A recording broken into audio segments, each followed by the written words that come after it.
नमस्कार दोस्तों, मैं सारमी चंद्रशेखर उगले आपका अपने शेयर इन्वेस्टमेंट यूट्यूब चैनल पे स्वागत करता हूं। हम देखेंगे निफ्टी और बैंक निफ्टी का एनालिसिस। आज एक्सपायरी थी, बहुत ही बढ़िया एक्सपायरी रही है। अच्छा खासा प्रॉफिट हुआ होगा। या आज एफआईडीआई की बाइंग कल की देखेंगे, आज के अभी तक अपडेट मिले नहीं है।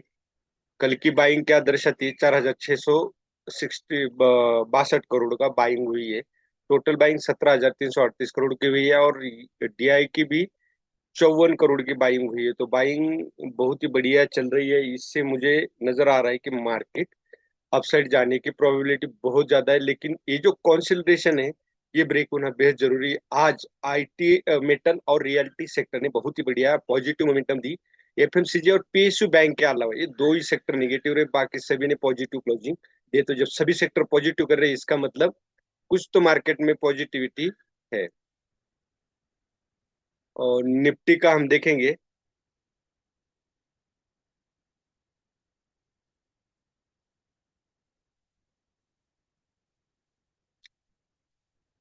निफ्टी और बैंक निफ्टी दोनों में ही डोजी कैंडल बनी है। डोजी कैंडल का मतलब होता है कि बायर्स और सेलर्स में एक तरह का इक्वल का फोर्स होता है, और दोनों ओपनिंग और क्लोजिंग उस कैंडल की, डोजी कैंडल का मतलब होता है open is equal to close. जहां से ओपन होती है अप भी जाती है, डाउन भी जाती है, और फिर क्लोज होने के लिए वहीं पे आती है, उसे कहते हैं डोजी कैंडल। तो निफ्टी में ये डोजी कैंडल बन चुकी है।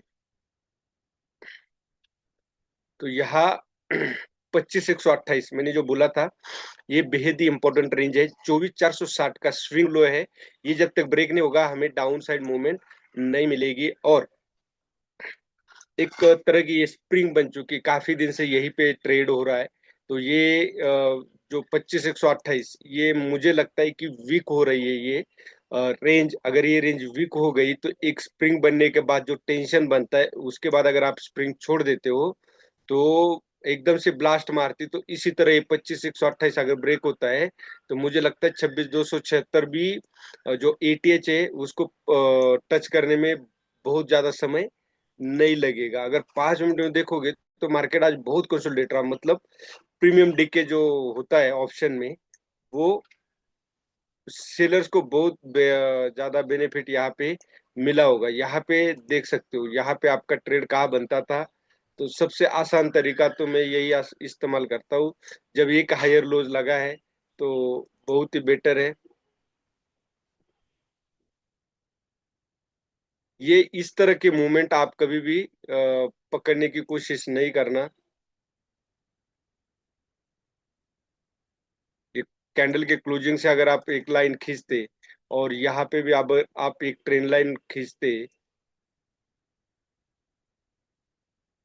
इस तरह की, तो आपको ये पता चलता है ये एक तरह का हेड एंड शोल्डर पैटर्न भी है।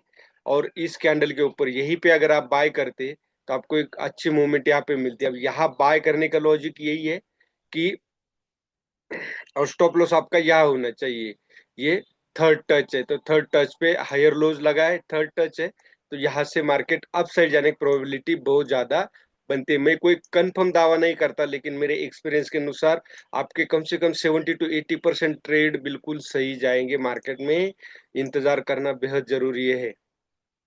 ये था निफ्टी का। बैंक निफ्टी का सेम डोजी कैंडल बनी है यहाँ भी। वही open is equal to close. बहुत ज्यादा कंसोलिडेशन बैंक निफ्टी का यहाँ बन चुका है। मुझे लगता है ये अपसाइड ब्रेक होना चाहिए। क्यों? क्योंकि एफआईडीआई की बाइंग जोरदार तरीके से चल रही है। तो ये अगर ब्रेक होता है तो आपको एक बहुत ही अच्छी मूवमेंट अपसाइड देखने को मिलेगी।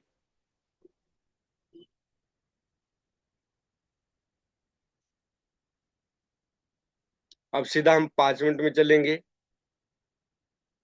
सेम निफ्टी की तरह यहाँ भी आप देखोगे तो ये एक ट्रेन लाइन आप यहाँ पे खींचते तो ये थर्ड पे यहीं पे एंट्री होनी थी, और आपको एक अच्छी मूवमेंट यहाँ पे मिलती। लाइट ना होने की वजह से मैं आज अपडेट कुछ भी नहीं कर पाया, मेरा लैपटॉप ही डिस हो गया था। ये था बैंक निफ्टी। होप कि आज सबको प्रॉफिट हुआ होगा। वीडियो आए तो लाइक शेयर और सब्सक्राइब जरूर कीजिए। धन्यवाद। जय हिंद, जय भारत।